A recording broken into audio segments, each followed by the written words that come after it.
Seth and I are on one side of the street, Amy's on the other, and Bruce is standing in the middle, and we see something that he doesn't see, and there's a motorcycle that's just headed right towards him, and he doesn't see it, and it's coming from a different direction than what he's used to looking from, and we're sitting there, and it's like the world is stopping right in front of you because you don't know what to do. And at one moment we're telling him, Bruce, come on. And the next minute we're saying, stop. And he doesn't know what to do. And of course the motorcycle doesn't slow down at all. And he just pedestrians don't have a lot of rights there, if any. And at the last second, Bruce, our oldest, he doesn't know what to do. He just throws his hands up in the air. He's probably frustrated at his parents and doesn't know what to do. And right as he threw his arms up in the air, that motorcycle right in front of him.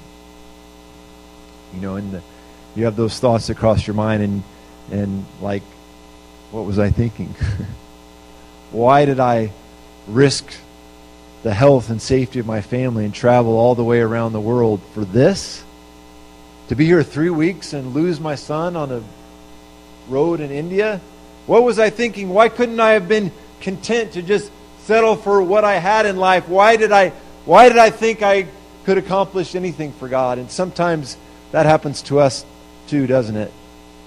When we face a difficulty or a trial, and we had stepped out in faith and committed to do something, or we believed God was leading us to do something, and we stepped out in faith, and then it doesn't all materialize the way that we thought it would. And sometimes those doubts that the enemy will seek to plant in our mind come right straight to the surface, don't they? And they say, what in the world were you thinking? Why didn't you just play it safe? Why didn't you just do what everybody else was doing? Why did you have to step out and risk anything for God? Don't you know there are plenty of Christians that don't take the kind of risk that you take? Just take it easy. Don't be radical and insane. Just live your life and believe in God and all that, but don't attempt anything great for Him, because if you attempt something great for Him, it's going to take risk. And if you risk something, you may lose something. But those are all lies of the enemy.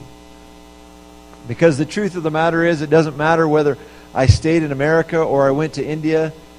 I can't predict the future.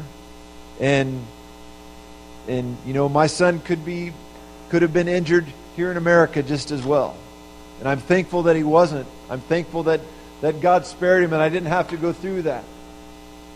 But if we are going to attempt great things for God, we will be required to take risks. And things don't always work out like we hope they would. But it doesn't mean that God did not call you to do it.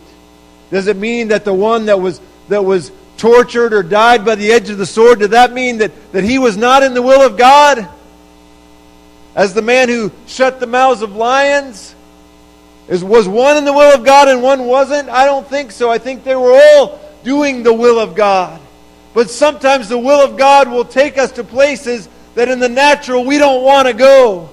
But if we're willing to step out and do the things that God asks us to do, I'm here to tell you that God will come along beside you. He will walk with you. He will be with you. He will guide you and direct your steps. And your life will have meaning and purpose, and you'll be fulfilled. Because we're not living for a temporary reward. We're living for an eternal reward. We're living for a master who is already preparing a place for us in heaven. One day we will rest from our labors, but today is the day that God has given us to do the work that He's called us to do. And if we fail to do the work that God has called us to do, we will answer to Him, won't we? You don't answer to me. We answer to God.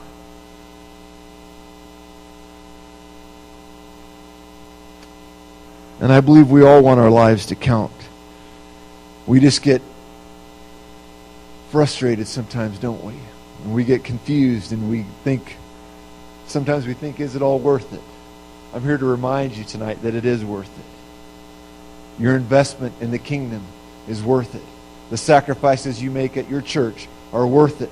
The effort that you make when you engage your neighbors who don't know the Lord, it's worth it. It's all going to be worth it in the end, and you're going to be glad you took the risk that you take. Don't give up. Look in Hebrews 12 with me. Verse 1, if you have your Bibles. If you don't, that's all right. I'm going to read it. It says, "Therefore, since we are surrounded by such a great cloud of witnesses, let us throw off everything that hinders and the sin that so easily entangles, and let us run with perseverance the race marked out for us. Let us fix our eyes on Jesus, the author and perfecter of our faith, who for the joy set before him endured the cross, scorning its shame, and sat down at the right hand of the throne of God. Consider him who endured such opposition from sinful men, so that you will not grow weary and lose heart. In your struggle against sin, you have not yet resisted to the point of shedding your blood, and you have forgotten that word of encouragement that addresses you as sons. My son, do not make light of the Lord's discipline, and do not lose heart when he rebukes you, because the Lord disciplines those he loves, and he punishes everyone he accepts as a son." Verse 7, "Endure hardship as discipline. God is treating you as sons. For what son is not disciplined by his father?" Endure hardship as discipline. This verse, I don't believe, is saying that your hardships or trials that you're experiencing in life are God's punishment inflicted upon you. I don't believe that's what the context is teaching us. I believe that he's reminding us here, the author of Hebrews is reminding us that we need to endure hardship like discipline, like spiritual training. As a spiritual discipline, endure the hardships. Because as you endure those, it will be used as a tool that will help you to grow stronger. Do you hear what I'm saying? So when you're going through a difficult time, it doesn't necessarily mean that God is punishing you. And I don't think that's what this verse is saying. It says endure hardship as discipline, because God is treating you as sons. And what does discipline do for us? It produces perseverance. It will help us to endure. It will help us to keep moving forward when we accept it. When we reject it, we say, I don't want to put up with this. Forget it. I'm going to go a different direction. When we endure it, we say, hey, I'm willing to take the risk. I'm willing to accept the fact that things aren't always going to work out like I want them to, that I may face hard times, I may face persecution, I may face jeers or flogging, but I'm not giving up. I'm not going to quit. I'm going to push on. I'm going to keep moving forward. That's what God's call to the church is. Not to cower away and to live in fear, but to move forward in faith and accomplish the things that God has called us to do, despite whatever may come our way. Because God is treating us as sons. He knows what's good for us. Sometimes we don't know what's good for us. We think soft, fluffy, and comfortable is what's good for us. Sometimes God says, no, that's not what's good for you. Discipline is what's good for you. I'm training you. I'm preparing you for your destiny. And you're never going to reach your destiny if you're not willing to go through the discipline. Flip back with me to Hebrews 10, verses 32, and we'll start there, and I'm going to close in just a minute. It says this, remember those earlier days after you had received the light. I think he's talking about, remember when you first came to know the Lord? Remember when nothing else matters, when you were so in love with Jesus that you said, I'll go anywhere, I'll do anything, I'll be whoever you want me to be?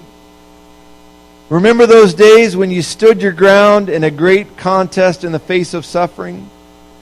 Sometimes you were publicly exposed to insult and persecution. At other times you stood side by side with those who were so treated. You sympathized with those in prison and joyfully accepted the confiscation of your property. Because why? Because you knew that you yourselves had better and lasting possessions.